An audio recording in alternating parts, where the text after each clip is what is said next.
Shalom sahabat GKPS TV, kita akan mendengarkan firman Tuhan, tapi sebelumnya kita berdoa. Ya Tuhan Allah Bapa kami, terima kasih Tuhan kami kembali, Tuhan berikan hari yang baru, biarlah di hari ini juga kami dituntun oleh firman-Mu. Berbicaralah ke tengah-tengah kami ya Tuhan, dalam Yesus Kristus kami berdoa, amin. Saudara yang dikasihi Tuhan, firman Tuhan yang menjadi renungan bagi kita hari ini diambil dari Lukas 1 ayat 67 dan 68. Demikian firman Tuhan.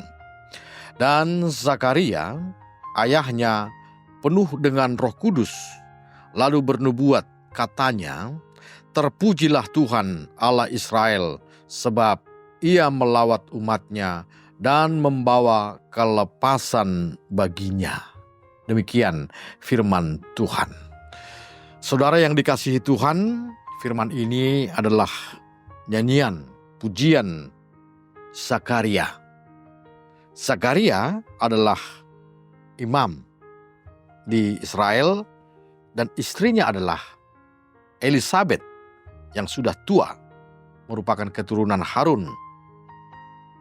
Mereka sudah tua dan tidak mungkin lagi mengandung seorang anak menurut perhitungan manusia.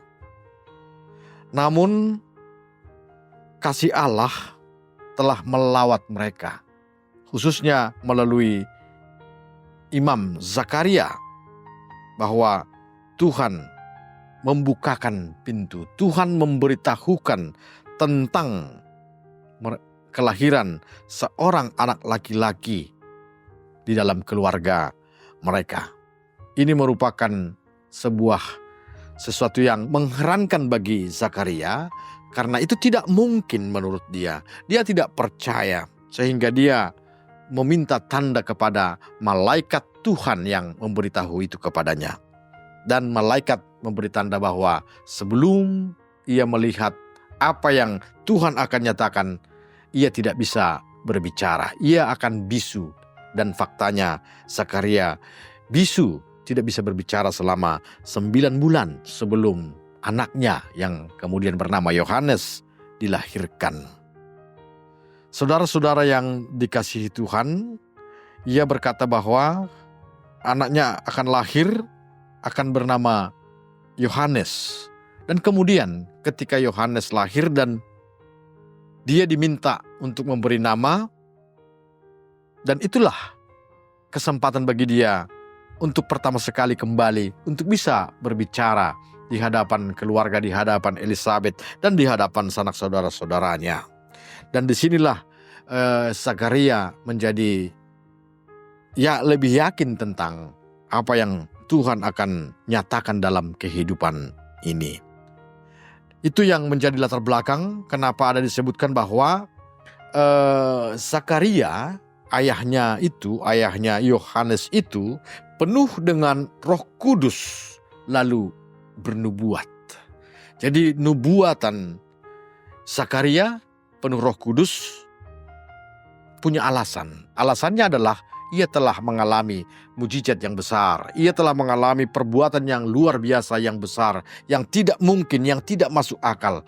Dan Tuhan telah nyatakan dalam kehidupannya. Dan dia melihat dan dia bernubuat bahwa terpujilah Allah Israel, sebab Ia melawat umatnya dan membawa kelepasan baginya. Zakaria juga melihat ini merupakan masa depan bagi kehidupan manusia. Bukan hanya untuk dirinya, bukan hanya untuk bangsanya, tapi ini adalah untuk kelepasan seluruh dunia. Disebutkan dalam teks kita ini bahwa Allah Israel akan melawat umatnya, akan membawa kelepasan bagi umatnya. Saudara-saudara yang dikasihi Tuhan, melawat umatnya artinya Allah akan hadir, Allah akan turut menolong, Allah akan turut memelihara, Allah akan turut menyelesaikan masalah-masalah yang sebenarnya tidak bisa diatasi oleh manusia dalam hidupnya di dunia ini. Dan ini sebenarnya adalah menunjuk kepada Mesias yang akan datang, Mesias yang akan hadir untuk memberikan kelepasan, memberikan keselamatan bagi umat manusia. Jadi itu yang dimaksud dengan bahwa ia melawat umatnya dan membawa kelepasan kepadanya. Saudara-saudara yang dikasihi Tuhan, dalam hari-hari ini juga kita baru saja merayakan kemenangan kita melalui perayaan-perayaan Natal, dan ini kita memasuki minggu-minggu Epifanias di mana Tuhan akan menyatakan kemuliaannya.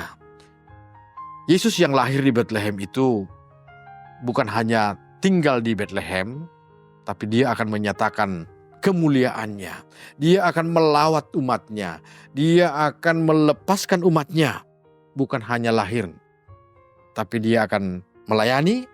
Dia memberikan pengajaran-pengajarannya. Bahkan akhirnya dia akan memberikan hidupnya, nyawanya untuk keselamatan umat manusia.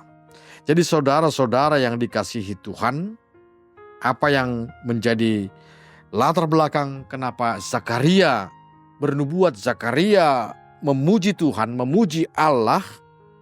Yang pertama adalah karena Allah telah menyatakan perbuatan-perbuatan besar dalam hidupnya, dalam keluarganya, dan juga di dalam bangsanya. Dan ia melihat ini adalah bagian dari rencana Allah di tengah-tengah dunia ini. Ada mujizat. Apa yang tidak mungkin bagi Allah? Apa yang tidak mungkin bagi manusia, mungkin bagi Allah. Dan itu telah terjadi dalam pengalaman Zakaria, dan itu akan diperlihatkan oleh Allah di masa-masa yang akan datang. Inilah juga yang menjadi pengharapan bagi kita. Inilah yang menjadi hari kemenangan bagi kita ketika Allah menyatakan kemuliaannya, menyatakan dirinya, bukan hanya hadir, lahir, tapi dia akan menolong, dia akan melawat umatnya. Jadi saudara-saudara yang dikasihi Tuhan, apapun yang kita alami, apapun yang kita hadapi, bagaimanapun keadaan kita meyakini bahwa lawatan Allah itulah yang membawa kita kepada kehidupan. Lawatan Allah itulah yang membawa kita kepada iman. Lawatan Allah itulah yang membawa kita kepada hidup yang berpengharapan. Jadi dalam pekerjaan kita, dalam aktivitas kita sehari-hari, di awal-awal tahun ini, marilah kita tetap berserah kepada Tuhan. Memuji Tuhan, karena Tuhanlah yang telah melawat, sedang melawat, dan akan melawat kita dalam kehidupan kita sehari-hari. Tuhan memberkati. Amin, marilah kita berdoa. Terima kasih Tuhan atas firman-Mu yang telah menyapa kami, yang telah memberikan kami pengertian bahwa Tuhan telah melawat kami, Tuhan sedang melawat kami, dan akan melawat kami, sehingga kami memperoleh kebebasan, memperoleh keselamatan yang daripada Tuhan. Terima kasih Tuhan, berkati hari-hari kami. Di dalam Yesus Kristus kami berdoa. Amin.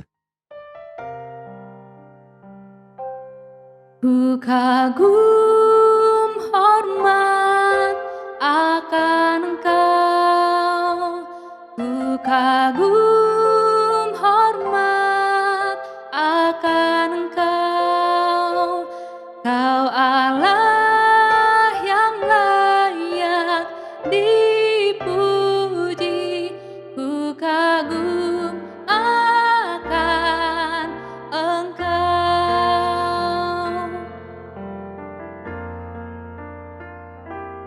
Kau sungguh indah tiada taranya, sungguh mengagumkan, sungguh ajaib untuk dimengerti, lebih dari semua yang ada. Hikmat-Mu tiada tersalami, kasih-Mu dalam tak terduga, sungguh indah tiada taranya, mulia dan berkuasa. Ku kagum hormat akan Engkau, ku kagum